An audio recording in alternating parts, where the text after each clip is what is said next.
Hello મિત્રો, very good morning. સ્વાગત છે તમારું બધાનું આપણે નવા વિડીયોમાં. તો આજે આપણો વ્લોગ નથી પણ નોર્મલ વિડીયો છે જે તમને પ્રદર્શનનો વિડીયો બનાવવાનો છે. તો બધાને કેમ છો? બધાને જય સ્વામિનારાયણ, જય શ્રી કૃષ્ણ, જય દ્વારકાધીશ. બધા વડતાલ 200 વર્ષના ઉત્સવમાં તો ગયા હતા. તમે હજી ગયા છો, કેટલા નહીં ગયા હોય એની સામે અમે ગયા હતા, પ્રદર્શન જોયું, દર્શન કર્યા. અનિશાને લઈને ગયા હતા. અનિશા, આપણે વડતાલ મંદિર ગયા હતા ને ઉત્સવમાં, પ્રદર્શન જોયું, પ્રદર્શન બધા જોયા ને, કેવી મજા આવી હતી? મસ્ત મજા આવી હતી ને. એને તો ખાવા પીવાની એવી મજા આવી, બધું જોવાની મજા આવી. તો આ આપણો વિડીયો આપણે જે ગૌ માતાનું ત્યાં પ્રદર્શન રાખ્યું હતું એનો છે. તો તમને નિહાળવા માટે કે જે ના ગયા હોય એને આ આપણો વિડીયો જોઈ અને દર્શન થઈ જાય કે ગૌ માતાનું પ્રદર્શન ને ગૌ માતાનો મહિમા કેવો છે. ચાલો નિહાળો ગૌ માતાનું પ્રદર્શન. જય સ્વામિનારાયણ.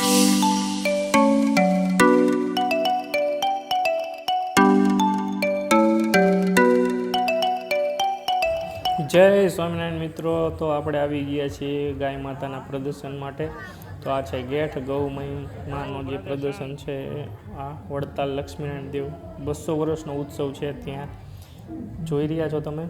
તો ચાલો એન્ટ્રી લીધી છે. થોડી ગળદી છે પણ હરિભક્તોની ભીડ છે. જો અહીંયા ગણે એન્ટ્રી થતાં જ તે એક વાડો બનાવી અને આપણી એવી દેશી ગીર ગાયો રાખેલી છે જેથી હરિભક્તો દેશી ગીર ગાયોના દર્શન કરી શકે.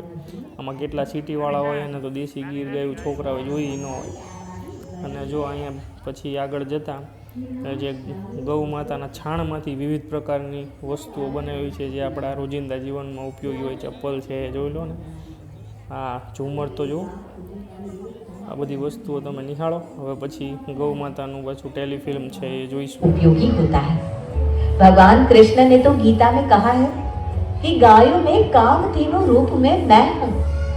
भगवान श्री स्वामी नारायण को गाय अति प्रिय थी. इसलिए आज भी जहाँ जहाँ श्री स्वामी नारायण मंदिर है वहाँ गायों की गौशाला है जहाँ गौ वस्तुओं का निर्माण होता है. बात यही खत्म नहीं होती. ये तो हुआ गाय का धार्मिक महत्व. તો મિત્રો, દેશી ગાય અને ગીર ગાય બેની વાર્તાલાપ સાંભળી નાનું એવું ફિલ્મ હતું. અને જોઈ લો અહીંથી છાણિયા ખાતરના આનંદ ફાયદા અને ગાયની આધારિત થતી ખેતી એનો શું આધારમાં ફાયદા થાય છે એ દર્શાવેલા છે. અને કેવો પાક દેશી ગાયના આધારિત ખેતી કરવાથી કેવા શાકભાજીઓ અને કેવી લીલોતરી થાય છે. કારેલા, રીંગણા. તો નિહાળો તમે ખેતીવાડીનો નજારો કંઈક.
નાખીને આમ લઈને આવે છે, બધા કામ કરે.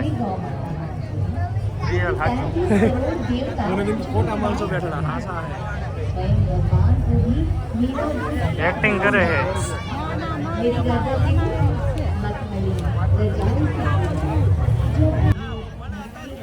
આદર્શ પરિવાર જોઈ લો. આદર્શ પરિવાર છે જેવો નામાં સાચો પરિવાર બેઠો એવી રીતે બેઠા ને બધા. જો માજી હિંચકા ખાય, મોઢીકા જો કાકાની બધા એમના ઘરમાં વાતું કરે છે. ખાટલે બેઠા. દેશી ગાયનું કેવું ઠંડક આવતી હોય. જૂના જમાનાનું બધું યાદ આવી જાય. તો પાછા જૂના જમાનામાં ઓલા ભાઈ લેપટોપમાં કામ કરે. આદર્શ પરિવારનું હુબહુ પ્રદર્શનમાં તમે નિહાળી રહ્યા છો. આની કા પછી એમની ગાયો છે જો પરિવારની.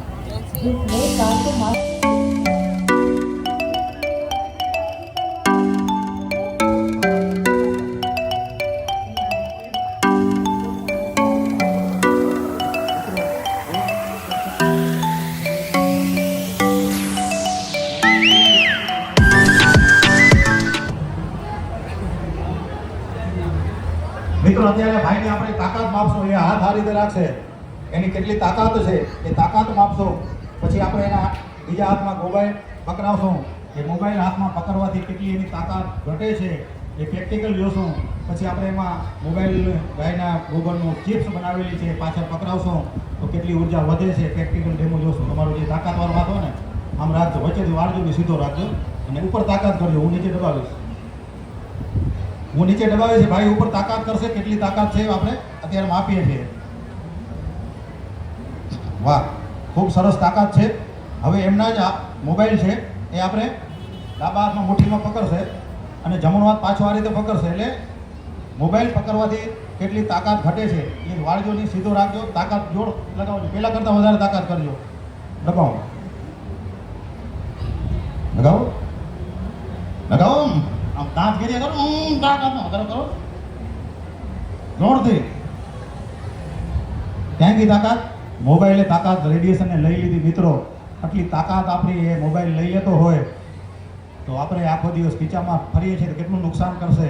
આ 1 ગ્રામ ગાયનું ગોબર છે એ મોબાઈલમાં પાછળ વાસ્તે આપણે સાથે મુઠ્ઠી પકડી લો, સૌરી રાખો. હા બસ, મોબાઈલ પકડી લો મુઠ્ઠી. હવે આપણે 1 ગ્રામ ગોબર એ મોબાઈલમાં પાછળ ચિપકાયું. હવે ફરીથી તાકાત માપશો, વધે છે ઘટે છે કે હતી એટલી થઈ ગઈ. પેલી તાકાત કરીને એટલી કરજો. શું ફરક આવે? બરાબર ને? પેલી નમી જતું, હવે નમતું નથી. તો આ ગાયનું 1 ગ્રામ ગોબર જો મોબાઈલમાં લગાવી દઈએ તો રેડિયેશનથી બચાવી શકાય. તમે જોઈ શકો. કદાચ આને પ્રેક્ટિકલ કોઈને ઘરે પ્રયોગ કરવો હોય તો સ્ટીલ અથવા પિત્તળની પાણીની ડોલ ભરવાની, મોબાઈલ સાઈડમાં મૂકી દેવાનો અને મોબાઈલને આ રીતે નહીં, ડોલને આમ નહીં, આમ સીધી ઉંચકવાની. પાણી ભરેલી ડોલને આમ ઉંચકવાની કે આટલી ઊંચી થઈ ગઈ. પછી આપણે હાથમાં મોબાઈલ પકડવાનો, 10 થી 20% જ ઊંચી થશે. પછી આપણી આજુબાજુમાં દેશી ગાય હોય એનું ગોબર સૂકવું હોય તો લીલું લઈ લેવાનું, મોબાઈલ ભેગું રાખી અને પછી ઉંચકવાની. તો જેટલી પહેલાં ઉંચકી હતી એટલી જ ઉંચકાઈ જશે. તો જેટલી ઉર્જા હતી એટલી ગાયના 1 ગ્રામ ગોબરમાં એટલી તાકાત છે. એટલે જ આપણા જે વડીલો હતા ને એ આપણું મકાનનું લીપણ એ ગાયના ગોબરથી કરતા. એટલે કોઈ પણ પ્રકારનો વેવ, તરંગ, વાયરસ એ મકાનને ભેદી ન શકે. એટલે ઘર એક મંદિર હતું. આજે ઘરમાં ઝઘડાઓ વધી રહ્યા છે, કંકાસ વધી રહ્યા છે, કારણ કે કેટલા બધા રેડિયેશનો ઘરથી ભરાઈ રહ્યા છે. તો મિત્રો આ ગાયના ગોબરની તાકાત છે. બે ત્રણ બીજી વાત ગોબરની કહી દઉં. કોઈને ઘૂંટણ દુખે છે એવા લોકોએ દેશી ગાયનું તાજું ગોબર લેવાનું અને 9 સેકન્ડ ગરમ કરવાનું. એ ગરમ થઈ ગયા પછી 1 ચમચી હળદર નાખી બરાબર મિક્સ કરી ઘૂંટણને ચારે બાજુ લગાવી દેવાનો. અડધો કલાક રહેવા દેવાનો, પછી ઠંડા પાણીથી ધોઈ નાખવાનું. આ એક કામ. બીજું કામ છે, ઘણી બધી ગૌશાળાઓ માલિશ તેલ બનાવે છે, એની બહાર પણ તમને ઉપલબ્ધ છે. એ માલિશ તેલનો હલકા હાથે આજે માલિશ કરવાનો. આ બીજું કામ. અને ત્રીજું કામ, રાત્રે સૂતી વખતે દેશી ગાયના વલોણાનું ઘી 5 બૂંદ નાભી ડૂટીમાં નાખવાનું, આજુબાજુમાં માલિશ કરવાનો. આ 3 કામ કરશો મિત્રો એટલે હું ગેરંટી સાથે તમને કહી શકું કે કદાચ ડૉક્ટરે ઘૂંટણ બદલવાનું કીધું હશે ને તો બદલવાની જરૂર નહીં પડે. પણ પ્રયોગ છે એ નિયમિત 15 દિવસ, મહિનો નિયમિત કરવો પડશે. વિડીયો તમને ગમતો હોય તો લાઈક કરો, શેર કરો અને કમેન્ટ કરો. અને ખાસ કરીને કમેન્ટ એ કરજો કે તમે ક્યાંથી જોવો છો, એટલે ખબર પડે કે અમારા વિડીયો ક્યાંથી જોવાય છે. જય સ્વામિનારાયણ.